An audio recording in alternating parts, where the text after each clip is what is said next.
Hey everyone, so this is the part 2 of chapter 2. So let's begin.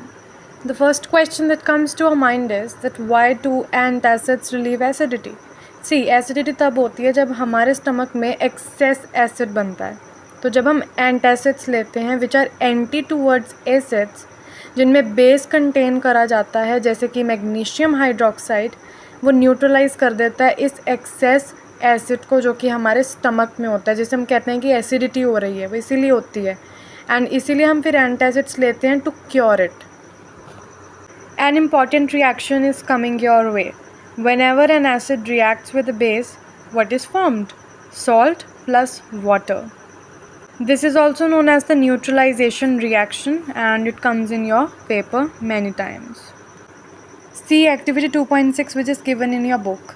Whenever a base is added to an acid using phenolphthalein as an indicator, तो जो solution का pink colour था ना वो disappear हो जाता है and solution है बिल्कुल कलरलेस हो जाता है. Now you should know the intensity of pH. It is potential of hydrogen. जैसे जैसे हम 7 से पीछे आते हैं, मतलब जितना लोअर pH होता है किसी भी चीज़ का, इट मीन्स वो एसिडिक है. 7 is the neutral one and जैसे जैसे pH हाई होता जाता है, बढ़ता जाता है, तो इट मीन्स सोल्यूशन बेसिक होता जा रहा है. Remember in the first part I told you that acids are sour in taste and bases are bitter in taste. So, through the pH scale, we can know whether a substance is an acid or a base. Now I'm going to tell you the reaction of metallic oxides with acids. See, I am taking a metallic oxide, say copper oxide, and I'm going to react it with HCl, which is hydrochloric acid.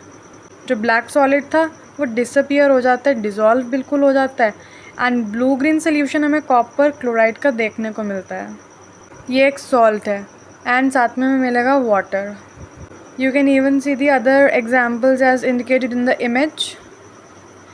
Zinc oxide is reacting with HCl and what is it leading to? The formation of zinc chloride and H2O. Same goes with magnesium oxide, ferrous oxide. In the first part I told you that we use indicators that indicates a substance as acidic or basic.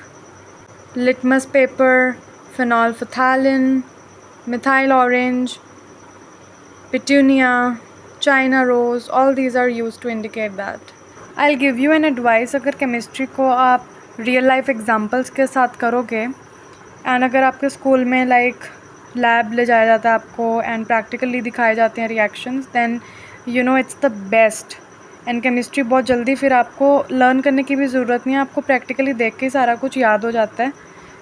But अगर ऐसा नहीं है तो आप क्या कर सकते हो, मेरी वीडियोस को देखो, मैं बहुत अच्छे से एक्सप्लेन करती हूँ हर एक कॉन्सेप्ट को. And if you drop a comment below तो मैं आपको रिएक्शंस भी करके दिखा सकती हूँ कि कैसे दे टेक प्लेस.